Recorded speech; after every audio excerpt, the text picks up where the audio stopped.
Hello সব guys, কেমন আছেন? আশা করি ভালো আছেন। আজকের ভিডিওর টপিকটা হচ্ছে কিভাবে সঠিক নিয়মে একটা জিমেইল অ্যাকাউন্ট তৈরি করবেন। আজকের ভিডিওটা দেখলে আপনি 1 মিনিটে জিমেইল অ্যাকাউন্ট তৈরি করতে পারবেন। তো চলুন কথা না বাড়িয়ে মূল ভিডিও শুরু করি। তার আগে ছোট্ট একটা রিকোয়েস্ট, ভিডিওতে একটা লাইক করে দিবেন, চ্যানেলে নতুন থাকলে চ্যানেলটি সাবস্ক্রাইব করবেন। প্রথমে গুগল প্লে স্টোর অ্যাপটা ওপেন করে নিতে হবে। তো আমি গুগল প্লে স্টোর অ্যাপটা ওপেন করে নিচ্ছি। তারপরে যে প্রোফাইল আইকন এখানে একটা ক্লিক করে দিবেন। তারপরে যে অ্যারো আইকন এখানে একটা ক্লিক করবেন। তারপরে অ্যাড অ্যানাদার অ্যাকাউন্ট এখানে একটা ক্লিক করে দিবেন। তারপরে যে গুগল আইকন এখানে একটা ক্লিক করবেন। ক্লিক করলে লোডিং হয়ে এরকম একটা ইন্টারফেস চলে আসবে। তারপর কিউড অ্যাকাউন্ট এখানে একটা ক্লিক করে দিবেন। তারপরে যে ফর মাই পার্সোনাল ইউজ এখানে একটা ক্লিক করে দিবেন। তারপর এরকম ইন্টারফেস চলে আসবে। ফার্স্টের করে আপনার নামের প্রথম অংশ দিয়ে দিবেন এবং সেকেন্ডের করে আপনার নামের দ্বিতীয় অংশ দিয়ে দিবেন। দিয়ে দেওয়া হয়ে গেলে তারপরে যে নিচে নেক্সট লেখা আছে এখানে একটা ক্লিক করবেন। তো আমি নেক্সট লেখা এখানে একটা ক্লিক করে দেবো। ক্লিক করে দিয়ে একটু ওয়েট করবেন। তারপরে যে ডেট অফ বার্থ এটা দিয়ে দিবেন। তো আমি আমার ডেট অফ বার্থ দিয়ে দিতেছি। আপনার চাইলে মনের মতো ডেট অফ বার্থ দিতে পারেন বা আপনার রিয়েল ডেট অফ বার্থটা দিতে পারেন। দেওয়া হয়ে গেলে তারপর জেন্ডার সিলেক্ট করবেন। আমি যেহেতু ছেলে মেল সেট করে তারপর নিচে যে নেক্সট লেখা এখানে একটা ক্লিক করে দিবেন। ক্লিক করে দিলে অটোমেটিক দুইটা জিমেল চলে আসবে। যে জিমেলটা নিতে চাচ্ছেন ওটা সিলেক্ট করে দিবেন। তো আমি যেহেতু উপরে জিমেল অ্যাড্রেসটা নিব তার জন্য উপরে জিমেল অ্যাড্রেসটা সিলেক্ট করে তারপর নিচে নেক্সট লেখা আছে এখানে একটা ক্লিক করব।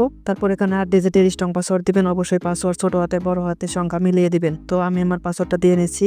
পাসওয়ার্ডটা দেওয়া হয়ে গেলে তারপর নিচে নেক্সট লেখা আছে এখানে একটা ক্লিক করে দেবো। তারপর একটু ওয়েট করবো। ওয়েট করার পরে যেখানে নেক্সট লেখা আছে এখানে একটা ক্লিক করে দেবো। ক্লিক করে দিয়ে একটু ওয়েট করবো। তারপর স্ক্রল করবো। স্ক্রল করে যে আই এগ্রি লেখা আছে নিচে এখানে একটা ক্লিক করে দেবো। এখানে একটা ক্লিক করে দিয়ে একটু ওয়েট করবো। ওয়েট করার পর লোডিং হবে। লোডিং হয়ে সরাসরি প্লে স্টোরে চলে আসবে। তখন আমাদের সম্পূর্ণ জিমেইল অ্যাকাউন্ট খোলা কমপ্লিট হলো। তো ভিডিওটা এখানে শেষ করছি। তার আগে ছোট্ট একটা রিকোয়েস্ট, ভিডিও দেখে যদি ভালো লাগে তাহলে একটা লাইক করে দেবেন। আর ভিডিও দেখে যদি উপকার হয় তাহলে একটা সাবস্ক্রাইব আশা করছি। থ্যাংক ইউ, ভালো থাকবেন।